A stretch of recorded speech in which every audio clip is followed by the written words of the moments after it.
Shalom, semoga damai sejahtera selalu menyertai kita. Hai teman-teman, apa kabar? Baik. Puji Tuhan, Allah kita luar biasa, amin. Amin.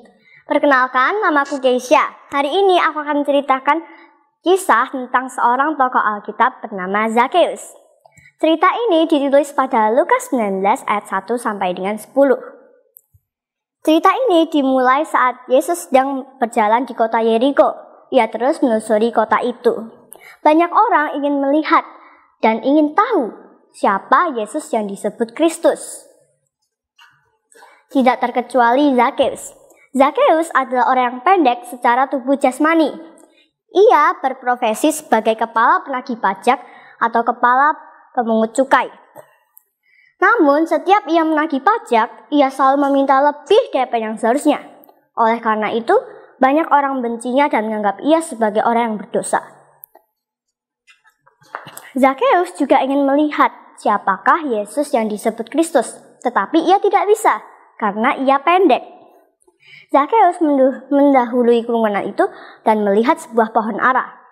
Katanya, "Aha, kalau aku naik ke pohon ara itu, aku pasti bisa melihat siapa Yesus yang disebut Kristus itu." Zakeus menaiki pohon. Ia melihat ke kanan, melihat ke kiri, mencari di manakah Yesus berada. Tiba-tiba di bawah pohon terdengar suara. "Hei Zakeus, turunlah dari pohon, sebab hari ini aku harus menumpang di rumahmu."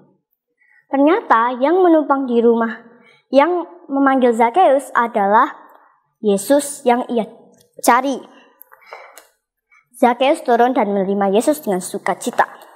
Padahal pada zaman itu, menumpang di rumah seorang merupakan kehormatan yang besar bagi pemilik rumah. Orang-orang di sana menggerutu, mengapa Yesus yang disebut Kristus ingin menumpang di rumah orang berdosa. Zakeus menjawab, "Tuhan, setengah dari milikku akan kuberikan kepada orang miskin. Dan bila ada yang kurampas hartanya lebih, akan kukembalikan 4 kali lipat."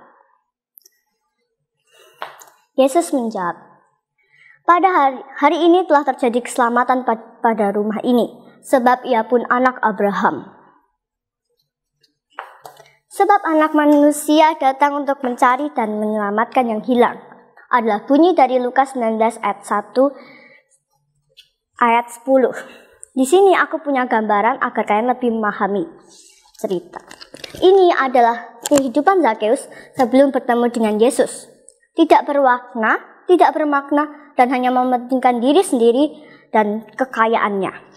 Tetapi begitu ia bertemu dengan Yesus, hidupnya menjadi berwarna, bermakna, dan membantu orang lain. Di sini aku punya contoh kedua. Ini adalah hati Zakeus sebelum menerima Yesus dengan sukacita. Gelap, tidak berwarna, tidak bermakna, dan hanya mementingkan diri sendiri dan kekayaan. Tetapi begitu ia menerima Yesus dengan sukacita, kita lihat apa? Hidupnya mulai diubah perlahan-lahan hingga menjadi bersih kembali. Ia juga ingin membagikan kasih karunia itu kepada orang lain. Sehingga ia berkata, "Tuhan, setengah dari milikku akan kuberikan kepada orang miskin."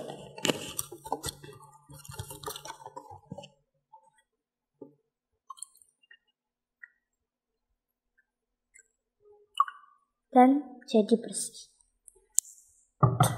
Tetapi tidak hanya itu, ia juga berkata, "Tuhan, bila ada yang kurampas hartanya lebih, akan kukembalikan 4 kali lipat."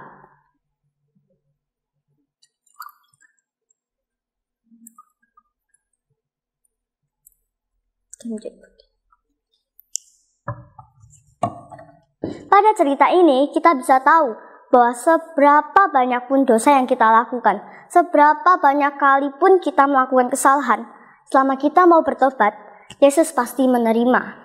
Jadi kawan, cepatlah bertobat, karena kita tidak akan pernah tahu kapan Yesus akan datang untuk kedua kalinya. Terima kasih.